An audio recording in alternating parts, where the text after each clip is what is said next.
Hello, viewers. Welcome from the YouTube channel Lex Consilium Foundation. I am Major General Neelendra Kumar for the playlist In Similie. Mr. Sudhish Pai, the senior advocate from Karnataka High Court.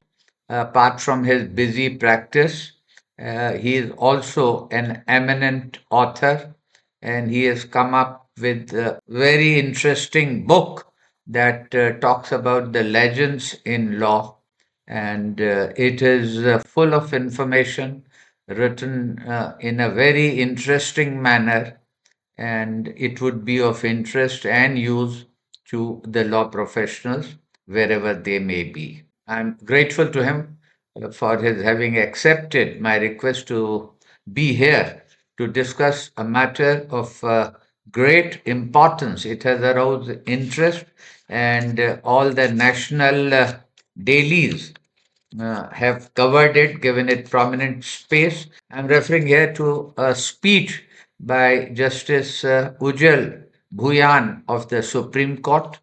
He is a judge in the Supreme Court, comes from Guwahati, from Assam, and at serial number 18 out of 33 judges in the Supreme Court. And his tenure is likely, as now stands till 1st of August 2029. So he has more than 3 years still to go. Now, what is to be spoken here is a speech that he gave, I think, in Pune, and he was speaking about independence of judiciary and allied aspects, where he made a mention to the action by the Collegium of the Supreme Court in a matter, and he pointed out, singled out a specific case relating to one Justice Atul Sridharan of Madhya Pradesh High Court, was initially appointed a judge of Madhya Pradesh High Court. There he was sent to J&K High Court and later returned to Madhya Pradesh High Court, Jabalpur. Sometimes last year, while sitting as a judge, he took suo motu notice of a matter relating to a minister of Madhya Pradesh, Mr. Vijay Shah, who was said to have used scurrilous language against one Colonel Sophia Qureshi, serving a women officer of the army, who, along with a woman colleague of her from the Air Force, were chosen to be the spokesperson for the Ministry of Defense during Op Sindoor. They had done a wonderful job and they were praised widely. Now, the utterances by the minister, Mr. Vijay Shah, were apparently uncalled for, and that led to the notice being taken. Now, this action by the judge, Atul Sridharan, was perhaps not to the liking of the BJP government at the state and the union, and a case was taken up for his transfer. And as you are aware, that the transfer can only be affected by the Collegium of the Supreme Court, which decided that he should be removed, or he should be sent to the from Madhya Pradesh to Chhattisgarh High Court.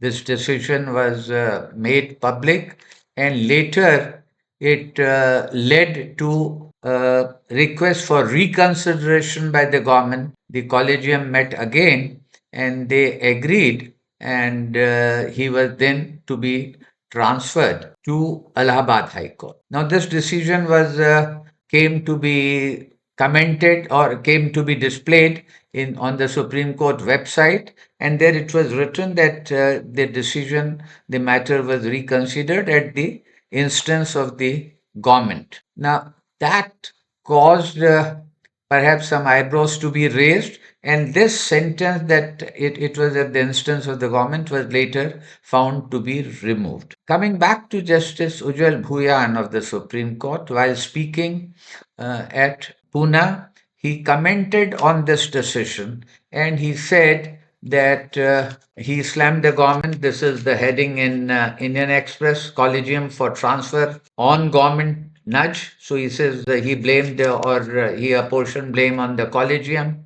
and it was said that government dictated transfer shows erosion of judiciary's autonomy, and Collegium is not the best system, but there is room for reform. This was further stated by Justice Bhuyan. And Bhuyan also said that raised whether the government has any role or say in the transfer of judges. It compromises integrity of the Collegium system, and he was also said to have said that the biggest threat to the independence of judiciary is from within. Now, since this matter has come from a judge, sitting judge of the Supreme Court, so it deserves due consideration, and an eminent jurist like Mr. Sudhesh Pai, who's here, I have some questions that I'd like to ask him as to what does the independence of judiciary, does it fall within the basic features of the constitution? Number two, has the government any role in the appointment or in the transfer of judges? We know that there have been three judges case, but what is the constitutional position as it exists? We are not talking what should be there. I'd also like his views on the Times of India editorial, where it says that the grandest of rhetoric is no match for demonstrated independence. And does this matter impinge on constitutional morality? Now, these are very important questions that would interest the legal fraternity and the concerned citizen of the country. And Mr. Pai, I would request you for your views on this complete matter. Good afternoon. Thank you for inviting me to this. And I would like to share my views on this. I think I would put it in two parts. One, the theoretical aspect of it. The other, this particular case. Independence of the judiciary, of course, is non-negotiable. What is independence of the judiciary is debatable sometimes. That it is also a basic feature of the constitution is well settled. But if we believe that independence of the judiciary means and should always mean that judges appoint judges, I'm sorry, I totally disagree. Even if the judges have absolutely no say in the appointment of judges, that by itself, without more, would not impinge upon the independence of the judiciary. And as we say, the taste of the pudding is in the eating. 1950 to 1993, when you had the first judges case, which in my very respectful view is not interpreting the constitution, but rewriting the constitution in the image of the judges who wrote it. The language of the constitution is very clear. This was simply twisted, and the power of appointment rested by the court to itself. And as Justice Krishna Iyer very picturesquely said, it only meant, instead of paying obeisance to the white-dressed politician, it was obeisance to the black-robed brethren. And of course, I don't have to dwell too much on that. It's too well known. I have said it even in judges' conferences that High Court judges, with utmost respect, are not as independent today as they were in the past. And I lay the blame squarely at the door of the present system, the Collegium. This is a general, because we have seen judges earlier appointed before the Collegium system. There was nothing wanting in them. It may not even be wrong to say that they were more eminent and more independent. This means no disrespect to anyone. And to say that as a matter of principle, the executive should have no role in the appointment and transfer of judges is, I'm afraid, a very narrow view. There are, and there can be, a number of reasons, occasions, where the executive has certain information which the judiciary does not and cannot have. It may be very vital, and if based on that, the executive voices its objection or opinion, I don't think that by itself in any way infringes judicial independence. In fact, I would think that it promotes judicial independence if we have better judges.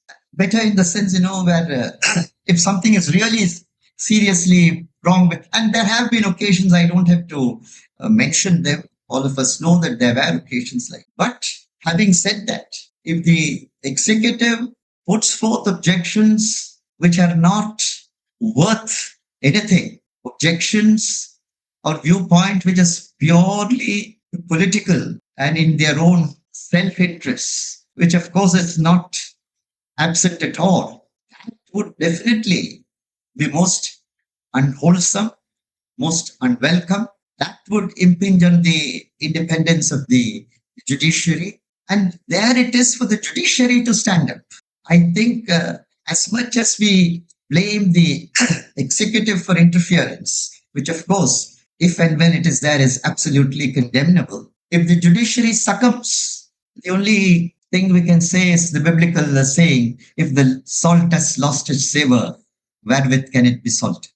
So it's also for the judiciary to stand up and be counted. But all that I'm saying is, as a matter of general principle, to say the executive hands off, you have no role at all, I wouldn't agree with that in principle. In this particular case, from whatever we have, though I don't know the full details, whatever we have heard and seen, and including what you mentioned in detail now, I'm afraid this was not something that can be commended. This is something very serious and should not have been agreed to. After all, I had not seen that editorial, but as you read out from the Times of India editorial, it's not in rhetoric, but in demonstration that you prove your whatever you do and say. So the Collegium must have put its foot down and not acceded to the request of the government to reconsider it, if it is for these reasons, and which perhaps appear to be obvious. The inference one can draw is only that. And if I'm not wrong, I'm not sure, please correct me, I think in Chhattisgarh, Justice Atul Sridharan would have been much more senior in the ranking and perhaps would have been part of the collegium there. In the Allahabad High Court, if I'm not wrong, he's lower down in the seniority and perhaps would not be part of the collegium. So if all this really went into the mechanics, into the calculus of seeking reconsideration, then of course, I think we cannot but say that it is unacceptable and the collegium should not have acceded to that request. I mean, they could reconsider, no doubt, but reconsider and reiterate what they had earlier said. And apart from my objection or comment on the collegium system, as you said, we look at the law as it is.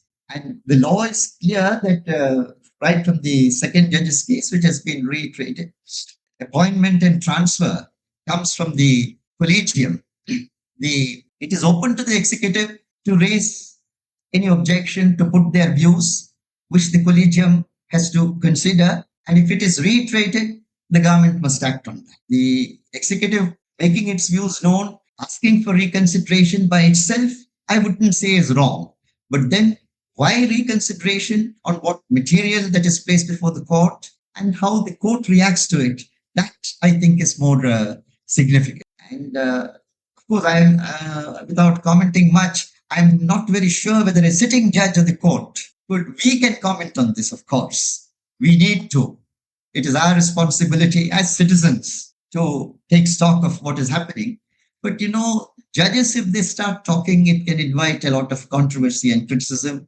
As the good old saying goes, judges are best seen and definitely heard only in the courtroom and through their judgments. Now, thanks for saying this.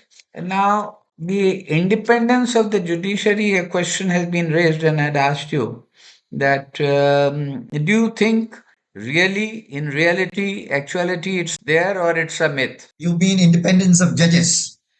Independence of the judiciary per se. Yes and no. I say Okay. that. Would you elaborate? Yes. In theory, of course, yes. Largely, I would believe yes, but there are certainly areas where we can demonstrably say no. I'll give you, sorry, this may be a little too blunt, but I have said this at the judges' conferences itself, told the High Court judges at the Judicial Academy that, I used very strong language to say, If you tell me you're independent, I don't believe you. And I'll just give you one or two instances. The very fact that High Court judges almost wait on Supreme Court judges, address them as your lordships, is something, to my mind, very unbecoming. In earlier days, now that you've asked me this, I'm just commenting on that. In earlier days, a visit of a Supreme Court judge to your city was not even known to a High Court judge. I mean, unless he just came to know about. Today, we know generally, we still have exceptions, but broadly, High Court judges fall head over heels to please the Supreme Court. It's why? It's because the Collegium does the thing. And that's exactly what Krishna has said, paying obeisance to the black robed brethren. And therefore, well, this is in one way compromising your independence. You had great examples earlier. If I can take 2 minutes of your time to give Yes, you, kindly go ahead. this is what happened 50 years ago. And this I've heard from the horse's mouth. Chief Justice A.N. Ray, after the first supersession, traveled to his home state, Calcutta, by Rajdhani in his first visit after becoming Chief Justice. Chief Minister Siddhartha Shankar Ray was at the Howrah railway station to receive him. That is a tradition in the Calcutta High Court right from the beginning, that the Chief Justice of the High Court does not step out of his chamber to receive anyone, including the King Emperor or God Almighty. And it is in Calcutta High Court that you have the tradition. Even last week we saw it. The Chief Justice does not go to the Raj Bhavan to take his oath. The governor has to come to the first court and administer oath in the High Court. That is perhaps a tradition only in the Calcutta High Court.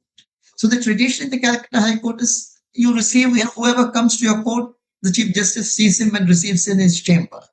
The then Chief Justice of the Calcutta High Court was Shankar Prasad Mitra. And this is what Justice Mitra himself had told me 45 years ago. And interestingly, A.N. Ray and Shankar Prasad Mitra were both appointed judges of the High Court the same day. They knew their traditions and all. But it seems Ray was a little annoyed that he was not received at the railway station and not even in the High Court. So after he went back, Justice Mitra, Chief Justice Mitra, wrote him a letter. And please see the language of the letter. I repeat what I heard. Okay. Not your lordship, my dear brother Ray, coming as you do from our High Court and knowing our traditions only too well, I am shocked that you felt offended by my not receiving you at the station or at the portico. But be rest assured that as long as I am the Chief Justice here, you will be received only when you step into my chamber. This is judicial independence. Okay. And we had a same thing happened, almost similar thing happened in Karnataka, again with Chief Justice Ray. He wanted to sit with the judges on the bench. High Court is not subordinate to the Supreme Court, and Supreme Court judges can sit with High Court judges only if they are invited. So he was told that they would not invite him to sit with them. They would only invite him for dinner. Then he said that, well, I have to make appointments to the Supreme Court. I would like to see this, that. We had Justice D.M. Chandrasekhar, who was J1 there, who later went on to become the Chief Justice of Allahabad and then came back as Chief Justice of Karnataka. He told him straight away, in that case, Mr. Chief Justice, take it from us, we are not interested in your Supreme Court judgeship. But be sure that we will not invite you or allow you to sit with us on the dais. This is High Court judges. This is it. I think these instances speak for themselves. I don't have to say anything more. Lastly, I'd like to ask you, seek your views. You mentioned that in this particular case, the Collegium should have stuck to their decision. Now, the fact that they did not, what, according to you, are the reasons for that? Well, I can't imagine what the reasons could be.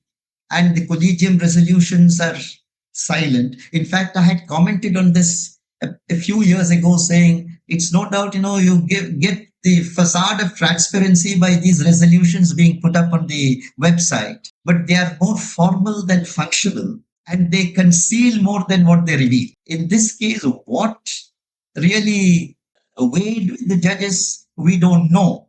We would not be wrong in saying this, that they were not right in not sticking to their decision or reiterating their decision in the background of. Because there's a lack of transparency. One doesn't even know whether the decision was unanimous or Yes, it carried a note of dissent by one or more yes. And this again, sorry for the digression, collegium decisions must be unanimous, I think is again, if this is what we have seen over so many years in, so many, on so many occasions, different instances, they would like it to be, yes, unanimity, if it is achieved, nothing like that, that's the ideal thing. But what I am saying is, even such a serious thing as a constitution amendment is never unanimous always. You go by the prescribed majority. By unanimity is an ideal thing. There a no dissenting judgment or a minority judgment explains the views. Yes, And yes. later on, in a course of time, it is appreciated, maybe sort of lead to a Yes, different viewpoint.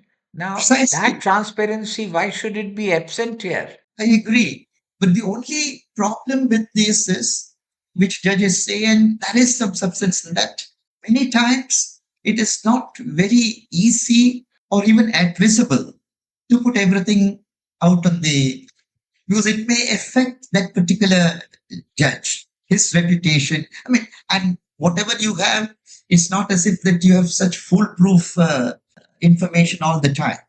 You have inferences and you weigh the pros and cons and come to a decision.